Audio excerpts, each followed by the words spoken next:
Hello, hello, hello. Welcome. This is Her Talk Show. My name is Sabrina Victoria. I am here with Stella Orange. I don't think it gets like any cooler of a name than that. Stella Orange.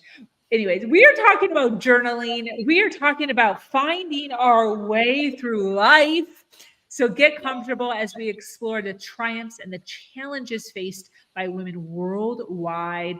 We're going to offer some insights. We're going to offer some inspiration to fuel you in your personal and professional growth. I don't know what's going on with my screen here. Let's just jump right in. Get ready, because today's guest is about to change the way you view your world. This is Her Talk Show, hosted by Sabrina Victoria. I think all of us podcasters have like a love-hate relationship with technology. We're just like, yes, technology. And then on the same point, we're like, F technology. For those of you that are here live, welcome. For those of you that are on the replay, make sure you hashtag replay wherever you're at so we can send you some love in the comments. Listen, we're here every day. We delve deep into the realms of health, wealth, and leadership with some of the most brilliant women globally. Today, we have Miss Stella Orange with us. We've interviewed over 600 women up to this point. You guys believe this? It's just crazy. We're making strides.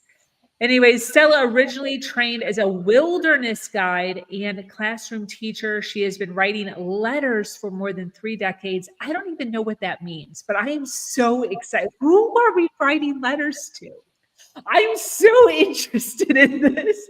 She has spent some happy times in the theater, writing short plays, and on stage in ensemble performances. A professional copywriter since 2009, she continues to offer copywriting, message, and sales work for professionals and organizations who sell and serve through conversation, story, and relationships. Girl, you are my type of girl. That is all I say. Stories, conversations, and relationships. That's it. There's nothing else. Amen. Yes. Okay, before we dive into all of this goodness about journaling, who are you writing letters to, girl?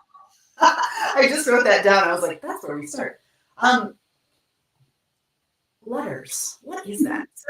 So like we can keep it strictly literal in that when I was 13 years old, my family moved from the Midwest in the United States over to Europe, to Paris, France. And I started a, holy cow, 30-year correspondence with my next door neighbor, who was also my first writing partner, in that when we were 13 years old in the 7th grade, we put on a full season of plays across genres in our basement. And we like went around on a weekend and like pulled all of the props for the show. We would alternate venues between her basement and my basement. We would cast all our brothers and sisters. We would rehearse the thing. And we did like a murder mystery. We did a cowboy. Like we just traversed the genres. So when I moved to Paris, and that was a whole thing, like, where am I? Fish out of water. She and I started writing each other transatlantically a couple of times a week. And so for a 13-year-old girl, a pair of 13-year-old girls, to talk about their like true feelings and what's going on with someone else, like that gave me, I guess I'll say, like a profound experience of what it is to be witnessed. And so that was the beginning. And then I would say once that got started, then I started keeping a journal to myself. And so I think of letters as a conversation written down.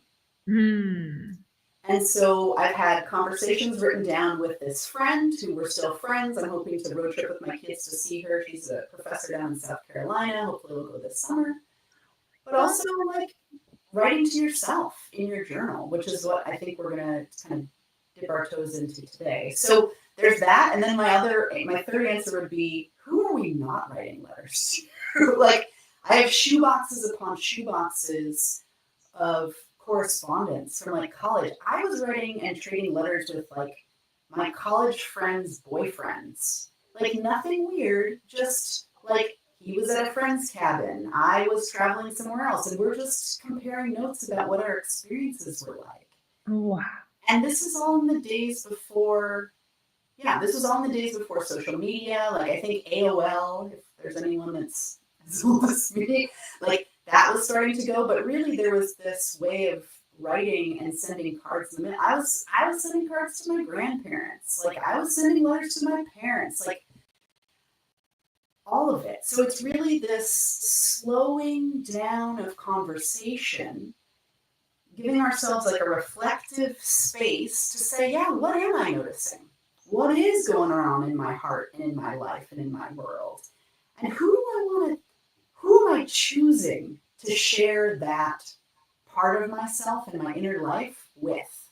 And it's not everybody, right? Like, so I'm kind of old school and middle-aged at this point. And that, because I've had that experience of writing letters, I think that I experience technology differently. And I'm making different choices about technology because for me, it's so meaningful to choose who I'm sending letters to, who I'm in that written conversation with. And even when I became kind of an internet online marketer, like, that's my context was like, oh, I'm just sending a weekly letter to 8,000 people. Right? Like, and so that's what I got known for, is writing letters. Now, they were letters that sold stuff, but that's who I'm writing letters to. Pretty much everybody. It's so weird. I'll send you a letter at some point too, I know. I love that.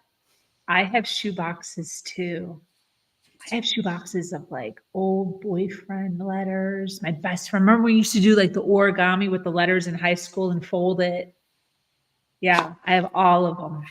I don't know what to do with them. I want to do something with them. Do you have thoughts? Like, have you ever had Yeah, actually, I almost did it, but then okay, so I'll tell you exactly what one of my ideas was. And then I researched it and found out that it could possibly be illegal. And then I never went any further to like talk to a lawyer or anything. But this was my idea. I have like I'm not even kidding. This was pre-technology, but I probably have like 1,000 love letters. And because that's all you would do is just write letters, like in high school, write letters back and forth, back and forth. And then I also have all my friends' letters. That's a whole nother thousands of thousands. But anyways, my idea was I did this. I actually got a website. This was years ago, like 15 years ago. I got a website. The website was called loveletters.com. Yes. I was going to upload, the postcard, anonymous postcard. Oh, I know the concept. Yeah. Yeah. So you like tell a secret on a postcard and you mail it in, and then it can get published in the book. Something like that. Yeah. Yes. So it's the same, very similar concept, but it's anonymous love letters or non-anonymous, whatever, to download them on the website. So I had all mine up. Took me fucking hours to do. And to get other people like to get away, because what do you do with the letters? That's my whole thing. That was the whole thing. Like, what do you do with the letters? Do you want to throw them out so they could live on the website, right? And then I thought on Valentine's Day, girl, maybe we should do this. We should figure it out. On Valentine's Day, open up a pop-up like all the month of February in like downtown New York. And with like clothes hangers, put up some of the most amazing, like heartfelt or sexual love letters all around the world. And you can take your loved one to this pop-up, like for an admission, and read the love letters in the love month. Isn't it so cute? It almost like turns it into like an exhibit. Yeah. Yeah. 100%. It would be a place for your love letters to live, and then you could just throw it out, and they would just live there. And then on the back side, between you and I, on the back side, I was going to have like a sex store that like sold all the love, love books, love coupons, and just kind of go down that route. So on the front end, it would be like all just and teach you how to write love letters and stationery. And then there'd be like a secret backlink where they could advertise into like our store of kink. I don't know, but I love it. I love letter writing. So I want to ask you this. What has, because there's some people that are listening to us right now that are in their 20s or 30s, and they're like, what? Yeah. What has letter writing done for you? Hmm. And especially going back, what has helped? Yes. What has it done for me? I mentioned like the witnessing. Mm. So I am a verbal person, and also I need a lot of space to feel my feelings and process. And so I'm one of those people that like needs to go into nature, needs to be alone. And yet I still have this deep need to articulate what I'm noticing. And this sounds ridiculous, but there's very few human beings on earth who can hold that kind of space that I need held for me. Maybe it doesn't sound that ridiculous. So I learned at an early age that I need space held for me. And I decided, I guess, instinctively to hold it for myself. And to hold it through myself through the act of taking 30 minutes, sitting down and writing,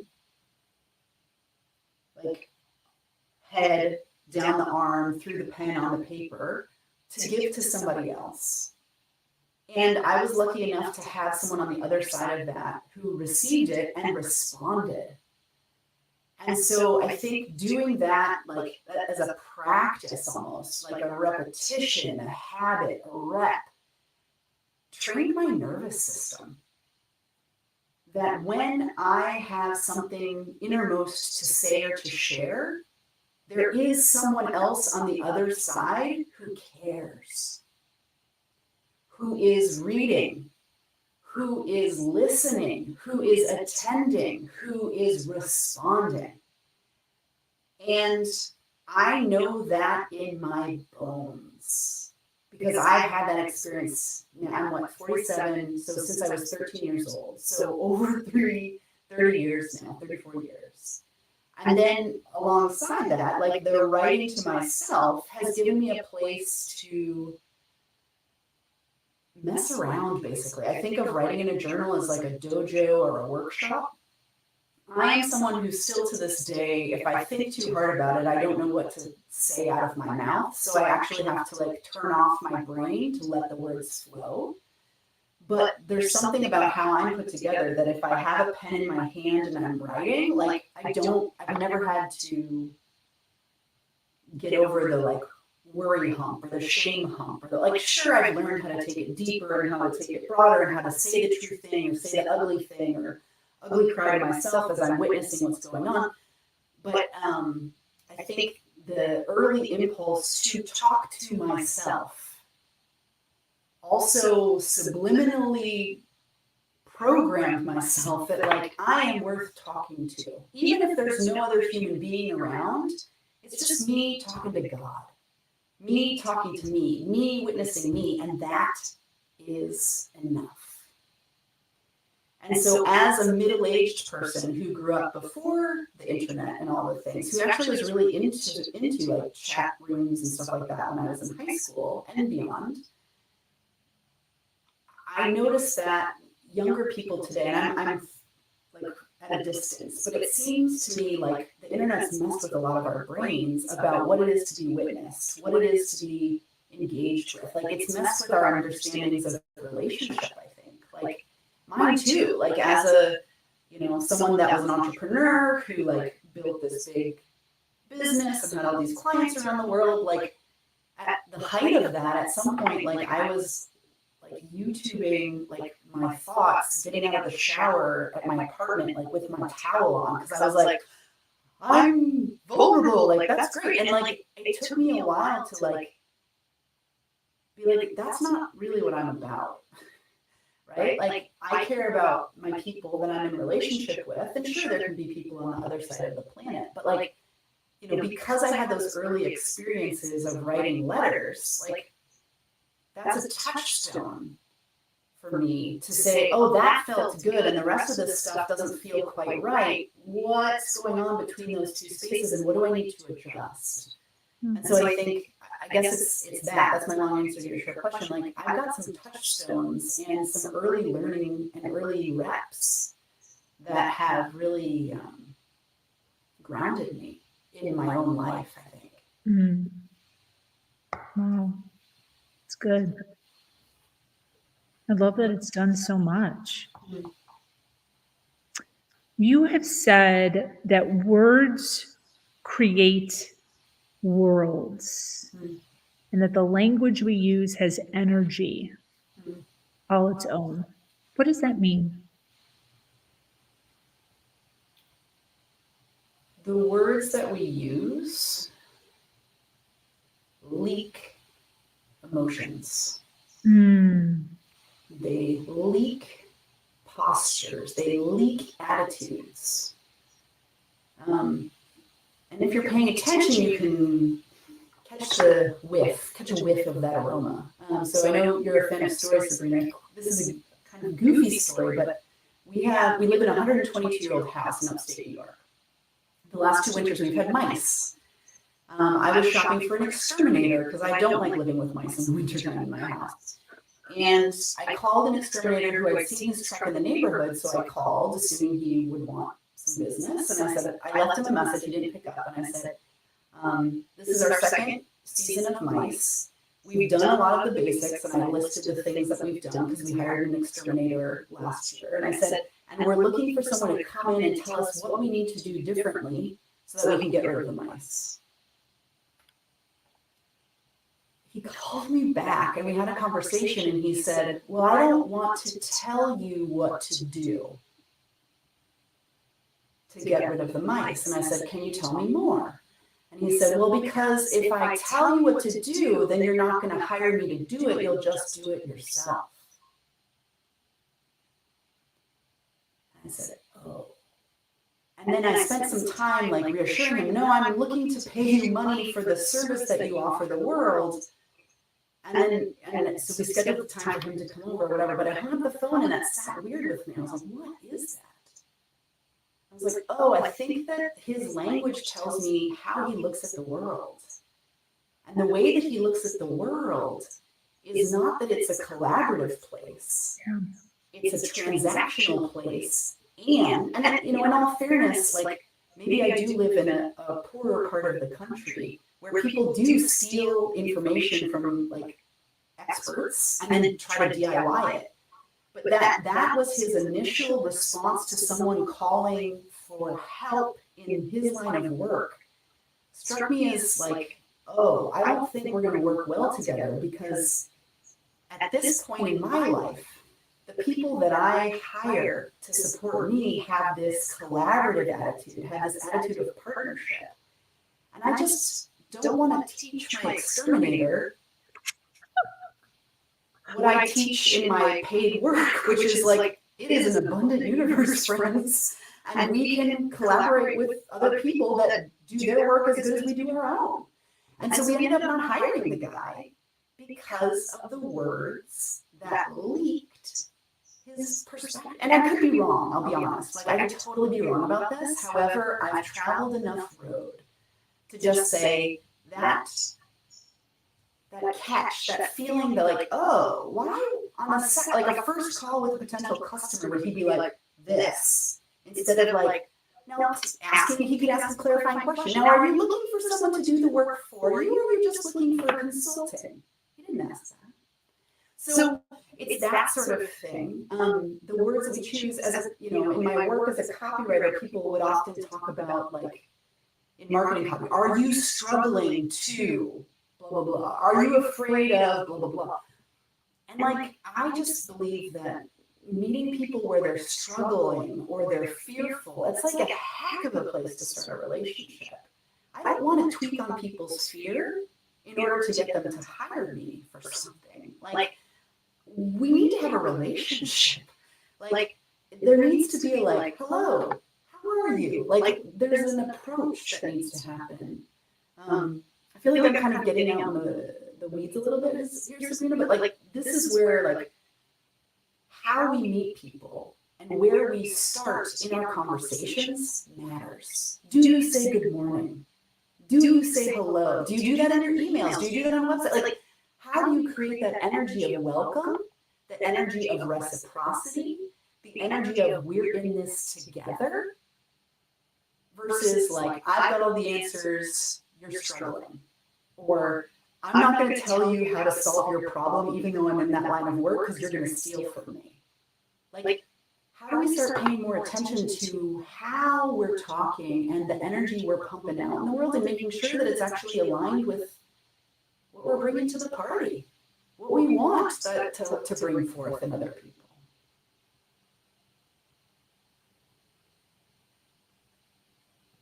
I just realized I'm muted. Off topic. Yeah. Are you echoing? Am I echoing? No. Are you hearing an echo? You're echoing. Oh, no. Can you log off quickly and just log back in and see if it works? Totally. Just, Yeah. I'll be here. Do I click off Leave Studio? Yeah, just click. Just close it off and then come back in. Sorry, peeps. Gonna try to save this, at least the last 10 minutes of it. This is really good stuff, though, as far as journaling and word usage. 100%. I'd love to hear in the comments, for those of you listening, your experience with journaling, your experience with writing. Is there anyone here who also has written letters, who has also been in the world of no technology and has done the whole letter writing thing? We'd love to hear from you. All right, Stella. I know that you teach a lot in the world of journaling, just in general, with your clients. What are these individuals looking to accomplish by journaling?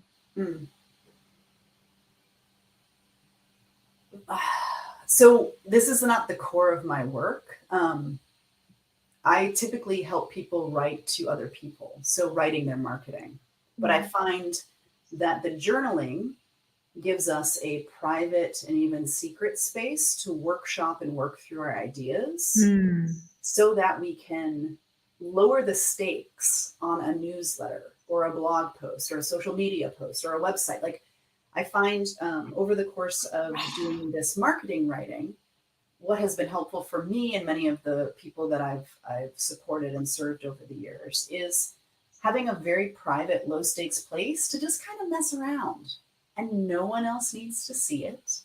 And then when you go back and look at it, you're like, oh, there was some emotional heat there. Oh, like that slaps. I'm going to pull that across the curtain into the world of being public and having an audience and having people see it, because I know that there's a good idea there. I've got clients right now who are looking to develop their writing style, and they're turning to their journals to do it before they write or speak for their businesses. I have a new client who's a therapist who is doing what, in her words, she's doing her dharma. She knows she's been doing her work for 12 years. She knows that she's on her path. She knows her work is impactful because she's told that. She said, I've had 5 people in the last 2 days tell me how profound this work is. And she's like, and this was fascinating to me. She said, and when people ask me about the work that I do, I have no problem responding to them. But my problem is, how do I generate that from zero when there's no one asking me the question and I need to write? She wants to write her website. She wants to do some social media posts. How do I start talking about myself in a way that's genuine, true to the actual experience of being in her practice room? And then also, what was the other thing? Oh, doesn't feel pushy or sale. Like, that's a big one for people. Like, how do you talk about your work in the world without it sounding corny? And a lot of the models that are out there, she said specifically, this client I'm thinking of, she said, I don't want it to sound like AI. And like, I've been saying for such a long time, I've noticed that like, even before AI came on the scenes, there was this, what am I doing? There were more and more people sounding the same. Yeah. Like this compression almost, because we were all starting to write to clicks. We were all starting to write towards likes. We were all starting to like towards, and there were all these formulas. And so the beautiful, colorful, rich, juicy, I just want to say like dripping with personality, all of that stuff got squished into, we measure success based on clicks, based on purchases, based on that. So you need to write following this formula, otherwise it won't work. And I did it too. I'm not throwing shade. But journaling provides a place to start again, to walk ourselves back from that. And also it unhooks from, anyone's going to see it. It's like, no one's going to see it. No one's publishing your journals, like, unless you want to. Just write for yourself so you can start to find your way again. So you can start to find your words again. So you can start to find that place inside yourself when you write something, you're like, I've been waiting all these years to say that. And it doesn't come instantly, right? Like I really believe that it's a practice. It's something I just started journaling again last night, interestingly, after some breaks.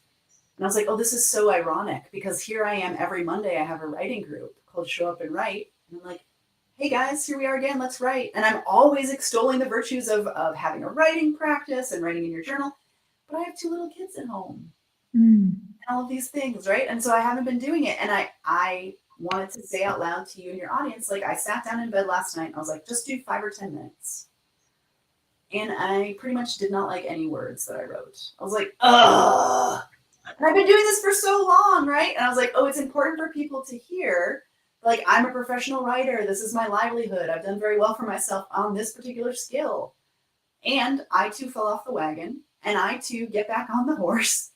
And then I'm like, this is so stinking boring. Like, I was like, where's my fluency? Where's my play? Where's the innovation? Where's the juice? And I'm like, I know how this goes. It's going to take me a long time before it comes. And then I'm going to be surprised by it. And so I just keep showing up. Yes. I love the vulnerability there. One of the things that I talk about often is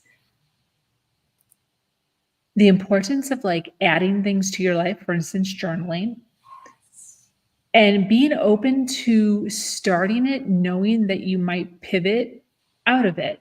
I think a lot of times people don't start things like journaling or meditation because they think about it. They're like, yeah, I'm not going to be able to do that for the rest of my life. I'm planning on having another kid. I'm taking on more hours. I'm starting this hobby. So then they don't start it, realizing that you can go in and out. And that's part of the practice. Yeah. Dude, that's such a mind. What is that? Do you have language for that? Like, I call these mental patches, but do you have language for what this sort of insight is? I mean, I always just say you have the ability to be able to change your mind. I mean, that's my whole mantra is change your mind, go all in. I always say, go all in. Yes, yes, yes. Knowing you have to go in at 100%, knowing that at any given moment, you can change your mind. Love it. Yeah. Right. So you could take up journaling right now and go all in for 1 month or 2 months or 6 months. And then there could be a pivot, a turn, a change, all the things. And then that's okay. I think you're not a failure. That and what, looking into that failing thing. Like, so I love this idea. I think for me, the way that I'm understanding that idea right now in my life is just do 5 minutes. I like that. And as we're saying this, I'm like, that's interesting because I'm working that line right now. I've been doing yoga for 25 years, on and off. And I have this attitude in my head. I'll just confess it. I'm like, it's not that I'm busy. It's just like, I was up with my kid at 2:00 in the morning last night because he had a fever and like he couldn't get back to sleep. So we were up from 2 to 6 and like I was sleeping on the couch on the plate. Like, and so sleep becomes the thing that takes over and I don't get up at 6:15 to do my yoga. Anyways, I did this program at my local yoga studio this winter and my teacher was like, just do 5 minutes, which is this concept of showing up. And I used to be really into yoga and I would do the most rigorous practice. It's 90 minutes and you don't have a teacher. You just show up and you sweat with people and you breathe in the room, da, da, da. And I've already gotten to the place where I'm like, this is not how my life is anymore. And that's okay. But, that idea of just do 5 minutes. And then I've also been in this moment of like, oh, my house is a flipping disaster. Like we live with my 2 kids, my husband's cousin and his cousin's wife. They help us raise our kids and do our dishes. That's a lot of bodies. And it's just like a lot. And so I've recently, as I've been putting the kids down, like on my phone, which is something I never do, read a book on my public library app about managing a house. I often think younger me would be like, I'm too good to manage a house. Like I used to get paid. I was a housekeeper for a little while when I started as a classroom teacher to make some more money. I'm like, I want to pay people to clean my house. I don't want to be the one to keep my house clean. It's like an ego thing. But I was reading this book and she was like, she called it her deslobification process. And she's like, and when I started, it was too much to think about cleaning my kitchen. It just felt like a big project. She's like, so I'm just going to do the dishes. So this is what I read last night. I'm just going to do the dishes. And she's like, and I'm just, every time I go past, she's like, all I'm doing is just doing the dishes. She's like, the first day sucked. The second day sucked. But she's like, you know what? I kept doing the dishes. And like, that's when I was like, well, if she's doing that with doing the dishes, I'm going to do that with doing the dishes because I just did it with yoga. And now I'm also going to do it at the same time, doing the dishes and writing in my journal. 5 minutes. So I got 15 minutes of my day where I'm doing yoga, I'm doing some dishes, I'm writing in my journal. And I'm like, is this all it is? Yeah. Is this how like transformation happens? I mean, we know the answer to this. We know the answer to this. But like many of us smarty cookies or smart cookies or smarty pantses, we think it's more complex than that. Yeah. And like I include myself in that because I'm like, I've been talking about journaling with other people for years. I can't believe I didn't think of this. Like just before bed, you're too tired, it's okay. Just put some words down, draw, scribble on that page. Like 5 minutes. I've talked about that before on how we, as humans, we make things way harder than they actually are. Yes. It's like so hard. But then once you actually do it, you're like, this isn't even fucking hard. And I think for me, I say this as someone who, my yoga teacher over the course of that experience, one of her invitations to us was, when you can't show up to do your practice, apply self-compassion. And so I'm a recovering perfectionist, right? So like, I want to do all the things and do them right. And so I was trying to get to yoga this winter after dropping my kids off at school. And the turnaround was too tight, but I was like, I gotta show up for writing practice. For yoga practice. And there was one day that the kids were just being cranky pants and I couldn't get them in the car. It was like dragging like limp noodles, right?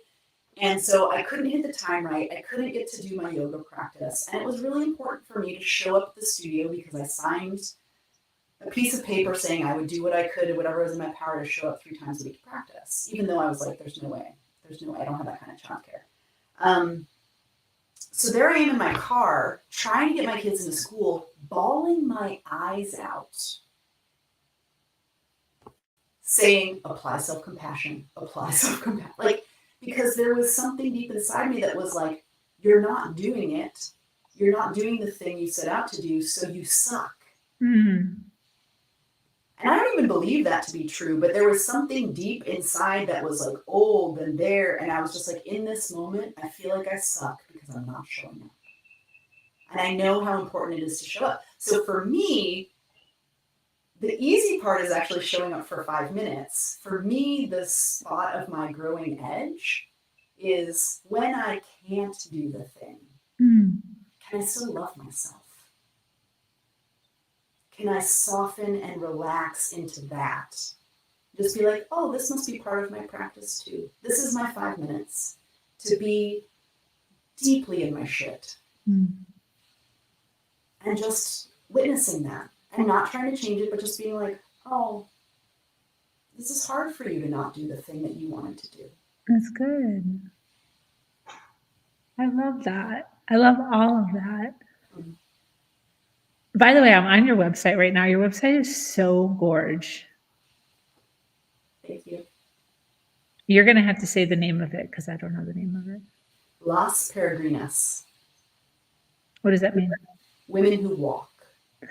It's like women on a pilgrimage, basically. Yeah, they walk the Camino in Spain. So that's in 2017. I got as far as I could as a business owner by myself. I had a team of 5. I was very successful, socking away money for my retirement, paid for my wedding, IVF, all of that. I was like, oh, I need to stop doing it by myself. I need other people that are as good at their work as I am at mine and have complementary skills. And so some longtime collaborators and I opened a consulting and creative shop called Las Peregrinas. And it's this idea like that being in business is a journey, is an adventure. And we don't have to go it alone. We can go together. We can walk together. And, know I'm better at some things than my business partner. She's better at some things than I am. Like, she's an operations whiz. My eyes totally glaze over during those conversations. God love her. And we all have these skills that we bring to the table, and we can share, basically. That's awesome. I have a troll that just put a comment up. I feel like you're strong enough to handle it. Can I bring it up on screen and we can answer? If you want. Yeah. Brad Wolf says, why aren't there sandwiches being made? Is that a troll? Yes. Because there's 2 women in a room. We should be making sandwiches. I guess that's true. I did have eggs on toast for lunch. We were talking about croissants right before. Brad, there were sandwiches being made. It was just before we got together to talk. So good on you, Brad. And you know what? I actually feel like a great love from Brad because it's like, girls gotta eat, Like, how fitting is that, though? We were literally talking about croissant sandwiches. And eggs on toast. He knew. Brad, I feel like we're so aligned with you. I feel like there's this synergy here with Brad. Yeah. And maybe you could make sandwiches too if you wanted, Brad. Like, maybe he's hungry. It could be a community effort. Bradley. Well, this has been fabulous. I so appreciate you being here. As we're closing up, I'd love for you to talk a little bit more about what exactly you do, who exactly should be reaching out to you, who do you help?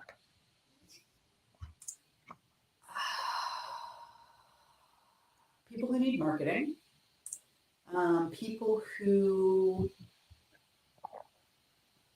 are feeling kind of twisted up in their minds about what their marketing should be.